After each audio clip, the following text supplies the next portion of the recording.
Aminareo rehetra ny riavana ny fahasoavany Jesoa Kristy tompontsika. Amen. Ny asan'ny fanahy masina eo amin'ny fiangonana. Ny asan'ny fanahy masina eo amin'ny fiangonana. Tarafintsika ato amin'ny bokin'ny Exodosy 5:30 zany. Ny andininy 30 hatramin'ny 5:30. Ny asan'ny fanahy masina eo amin'ny fiangonana. Rehefa naniraka ny Mosesy Andriamanitra ny amin'ny anorenan'ny tabernakely, dia indro nandrotsaka ny fanahy masina tamin'ny mpanompo izay voafidy Andriamanitra, dia Bezalila sy Oliaba izay manam-pahaizana teknisianina hitarika anao ny asa. Mazava tsara eto fa ny fanahy masin'Andriamanitra no tao aminy na ahafahany manana ny fahaiza-manao rehetra ilaina sy takiana, ny teknika rehetra ilaina sy takiana, ny fananam-panahy rehetra ilaina sy takiana amin'ny fanaovana ny asan'Andriamanitra. Raha fehezina dia izao manao hoe hita taratra tao amin'ny ireto mpanompo nomena ny fanahy masina ireto avokoa ny singa ilaina rehetra takiny ny fanaovana ny asan'Andriamanitra.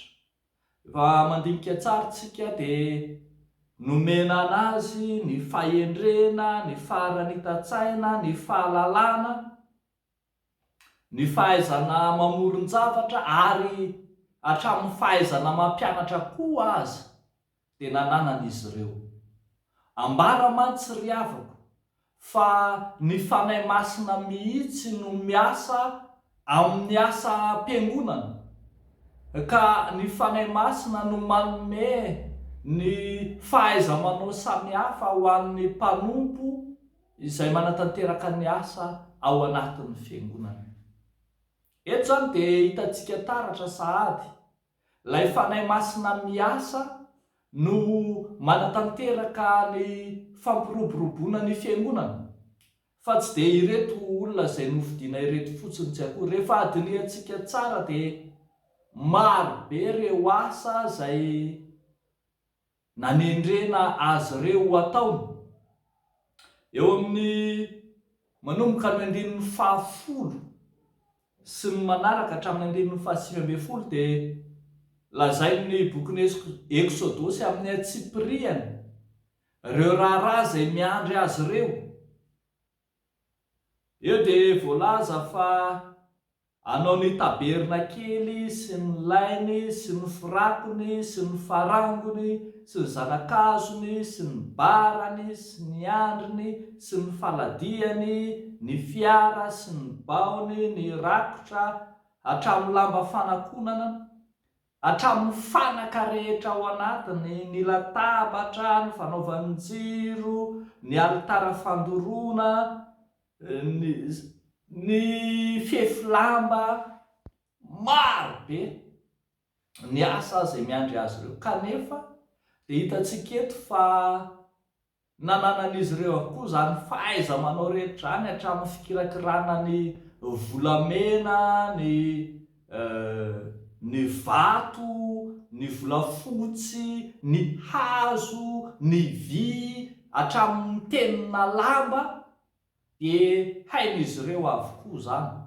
Rehefa adiniantsika tsara ry havako malala izao tenin'Andriamanitra ao dia hitantsika taratreto fa tsy izy ireo loatra akory no nanana ny fahaiza-manao, fa Andriamanitra ny asa tao aminy. Ny fanahy masina izay narotsaka tao aminy no nanana ny fahaiza-manao. Araka izany, izay manana ny fanan'Andriamanitra dia afaka mampandroso ny asan'Andriamanitra izy.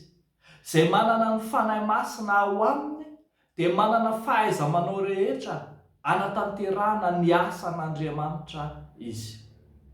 Tsy miasa irery ny manana ny fanahy masina, fa Andriamanitra no miasa ao anatiny atanterahana izay ilaina sy takiana ny fenitry ny fanaovana ny asan'Andriamanitra.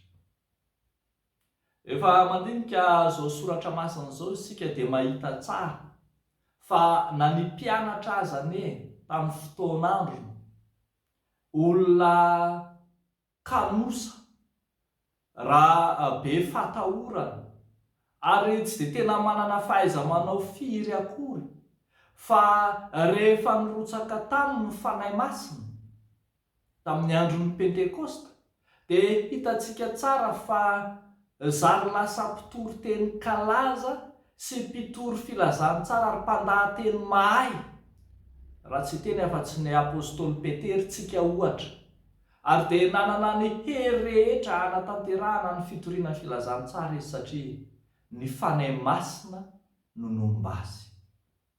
Riavako malala ao amin'ny tompo, afatra anankiroa lehibe no azontsika ampiarana izao tenin'Andriamanitra izao. Ny anankiray voalohany dia ny hoe tsy hoe rehefa asam-piangonana no atao, tsy hoe rehefa asam-pivavahana no atao dia voatery ilay vonjy-tavanandro sy zara fahavita foana ny asa.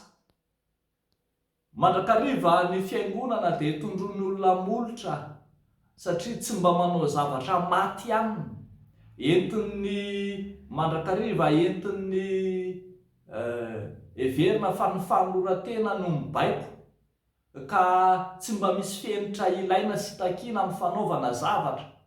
Hany ka rehefa manao zavatra ny fiangonana, rehefa manao asa ny fiangonana dia mandrakariva toa eo ihany foana ny lenta izay avoakary, na dia amin'ny resaka zavakanto aza dia toa tsy mba manaraka ny fenitra ilain'ny mahakanto azy akory, satria heverina fa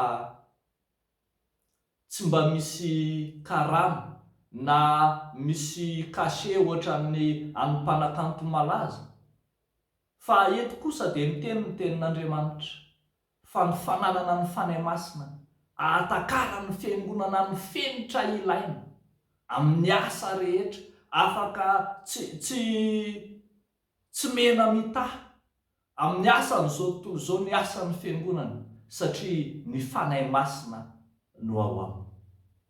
Fa ny fampiarana faharoa ry havana malala izay hitantsika eto amin'ity tenin'Andriamanitra ity dia ny hoe indraindray tsika ao am-piangonanao na samy ao am-piangonanao aza dia mahita fa misy kajin'olona toa izay rehetra mandalo eo anoloany dia hainy sy toa havanana amin'ny zavatra rehetra izy, fa ianao indraindray toa tsy hitanao izay hainao, toa tsy fantatrao izay fanomezam-pahasoavanao, ary toa tsy mahita andraikitra ho raisiny izany ianao anatin'ny fiangonana. Ny antony sao dia tokony fotoana fandiniana, fa ny olona manana ny fanahy masina mahita atao mandrakariva ao am-piangonana, fa ny tsy manana ny fanahy masina tsy manana na tsy mahita tokona amin'ny fampandrosoana ny asan'Andriamanitra. Riavako malala, miasa ny fanahy masina, miasa ao amin'ny fiangonana ny fanahy masina, miasa ao amin'ny mpanompon'Andriamanitra tsiraray avy ny fanahy masina, ka amin'ny fotoana izay tsy ahitan'ny fiangonana ny asa ataony intsony dia efa tsy miasa intsony izay ny fanahy masina. Ndao ary sika hiasa tsy miatoka sasatra ery, satria ny fanahy masina no momba antsika ity. Dia ho n'Andriamanitra irery any ny voninahitra. Amen. Hivavaka isika ry amiko. Ry fanahy masina mpanavao sy mpanazava, ilay mpitaridalana ny dianay, ilay fanahy masina efa niasatra amin'izay ka ankehitriny ary ho mandrakizay, ianao no isaoranay sy hoderainay, ankalazainay ny amin'izay rehetra efa nataonao sy mbola ataonao amin'ny fiainanay tsiraray avy. Ankehitriny Tompo, apetrakay feno ampelantananao ny asa fampandrosoana eo anivon'ny fiangonanao, ireo mpanompo samihafa voatendry sy voafidy hanao asa fanompoana samihafa amin'ny asa fanorenana, fanarenana amin'ny fodrafitrasa samihafa ao anatin'ny fiangonana. Iasao Tompo ireo mpiasa mpiangonana rehetra, iasao Tompo ireo mpiasa manao ny asan'ny fiangonana rehetra, mba azahoan'izy ireny manao asa tsara, asa voakaly ho voninahitry ny anaranao. Dia amin'ny anaran'i Jesosy Kristy Tomponay, anaovanay izany vavaka izany. Amen.